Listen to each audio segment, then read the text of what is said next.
Previously on virtual museum tour. The St. Volodymyr's Cathedral wasn't finished then. Adrian Prahov was full of enthusiasm. He wanted to do something and undertook the refurbishment of St. Cyril's church.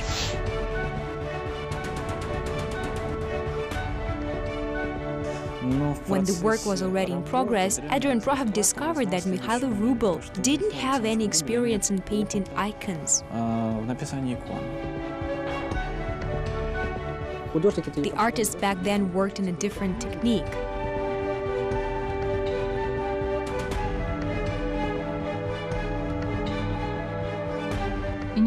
Don't worry, we have enough guest rooms on the lower floor.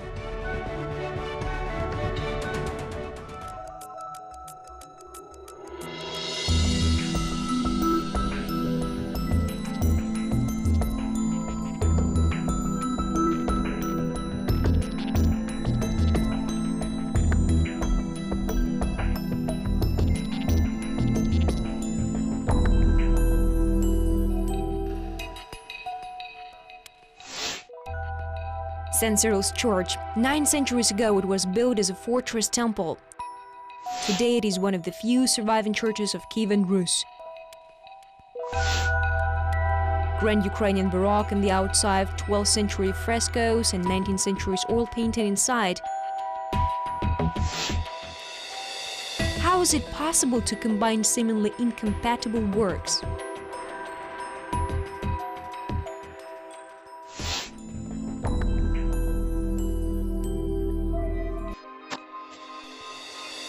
Oil paint, zinc shed, delicate colors. The Mother of God is painted in dark cherry Marthonian cape, contrasting the white garment of the infant Jesus. The tone of colors is more delicate. The Mother of God is seated with the infant Jesus in her lap. Iconographically, its type is Panachranta, characteristics of Byzantine tradition of the 11th and 12th centuries. But the icon is painted in Ukrainian tradition. The icon is done in the canon of Svergspicher's icon of the Mother of God, that is, in the canon of the Kievan icon. Who was the model for the image? Which troubles did the painter go through? What cost him his mental health? The year is 1884. The refurbishment of St. Cyril's Church in Kiev is underway under the leadership of the art history professor Adrian Prahov. At the same time, he was invited to lead the refurbishment of the St. Sophia Cathedral. The most important piece of work was entrusted to Mikhail Vrubel, who was initially supposed to just paint the iconostasis of the St. Cyril's Church.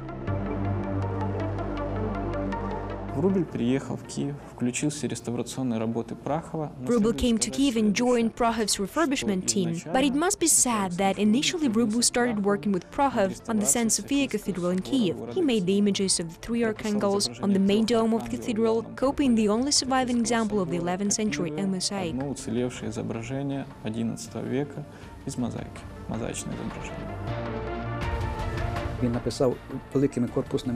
He used a technique of broad, pastel brush strokes, each one imitating a mosaic stone. He imitated mosaics done in oil paintings. When the refurbishment of the St. Sophia Cathedral was finished, Vrubel joined the St. Cyril's Church works with all his might. Mikhail Vrubel lived for a time in St. Cyril's Church when he was working on the Pentecost fresco. There is a peculiar detail about this. Here he slept on the scaffolds, working on the painting for 3 months.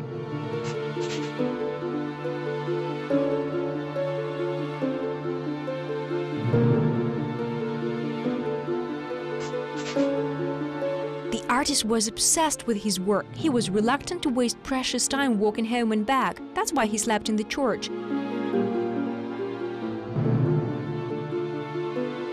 The Pentecost was the manifest of the young artist's talent, but it was also the first dark omen.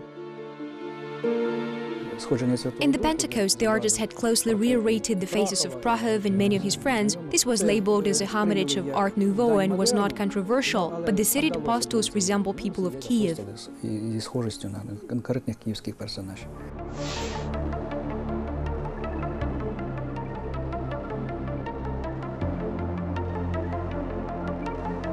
At that moment, the young artist already enjoyed certain privileges. Unlike the central St. Volodymyr's Cathedral, St. Cyril's church was on the outskirts of Kiev, so it attracted a lot less attention. Vrubel had a good relationship with his team, but this is not the case about his relationship with Prahov.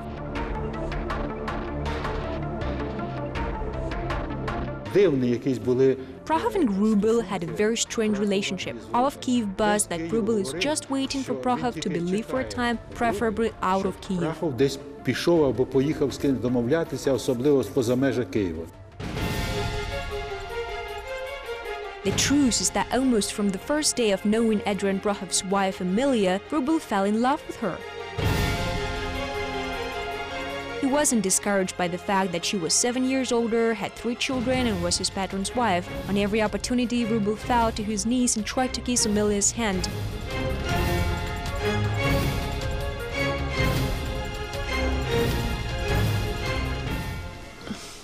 Let me kiss your hand. Stand up, I'm begging you. You're embarrassing me. Ви ставите мене в незручне положення.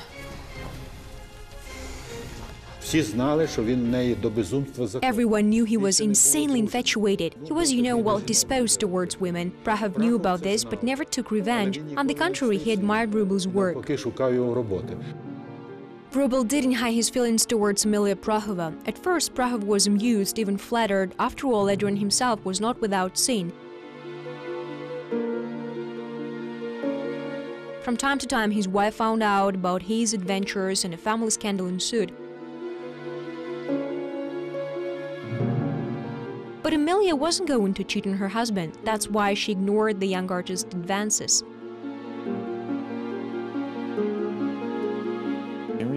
Emilia Prahova turned a cold shoulder to him. She had a family with children and was very considerate and understanding, I hope.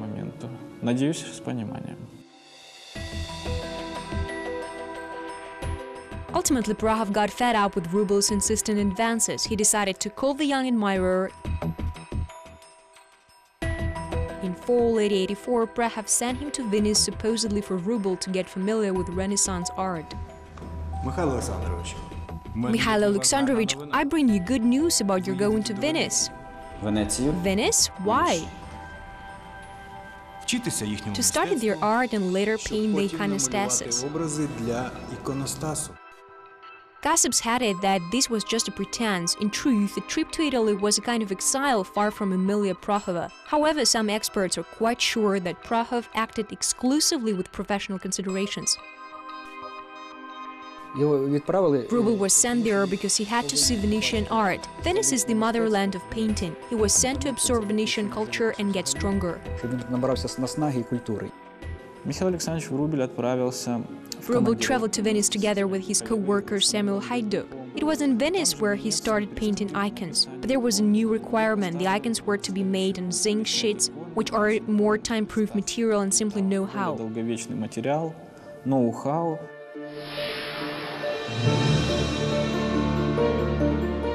Then the artist encountered a serious problem. Oil paint slid right off the metal, so the artist had to wait for a long time for the first layer to dry to apply the second layer. His main masterpiece, the Blessed Virgin Mary with an infant Jesus, took 3 months to paint.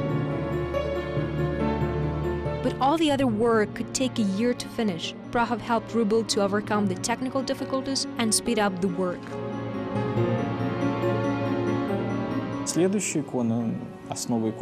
The zinc sheets for the next icons were treated with acid. The work went faster. It only took 2 weeks for every next icon for the altar screen. The St. Cyril's of Alexandria, a patronal icon, and its twin in St. Athanasius of Alexandria icon and the icon of the Savior.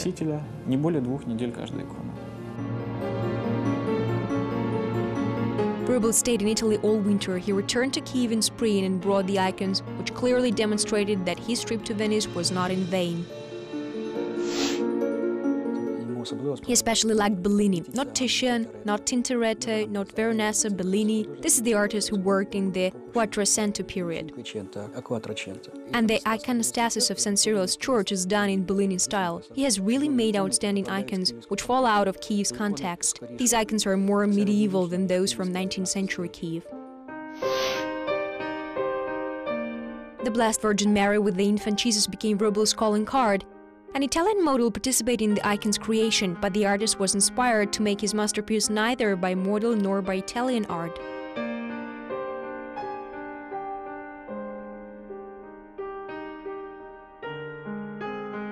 In Venice, Vrubel often painted the images of either a woman or a girl he loved.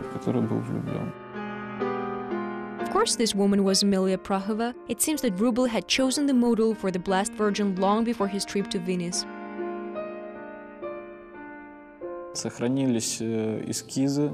The sketches of this icon have survived along with sketch of Emilia Prahova, which was drawn by Vrubel in her husband's country villa. I think that this image was well thought.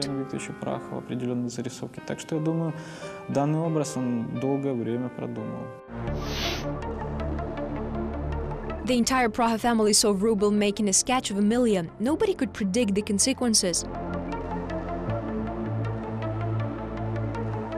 The resulting icon in St. Cyril's church was an unpleasant surprise for Prahov.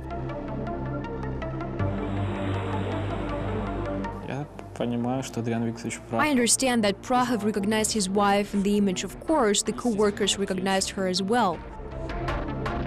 Painting the Blessed Virgin in the image of Emilia Prahova was a great risk.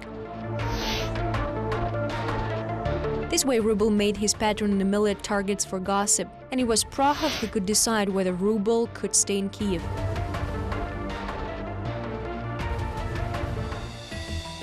To be continued. He communicated with dark supernatural power. They were his demise. And exactly the sketches which are exhibited in the National Museum Kiev Picture Gallery were not approved. Unfortunately, there are only a few such works left, and they are all in the museum's collection. This was his personal disease, namely it was Vrubel's mental and spiritual disease, but it all began in Kiev.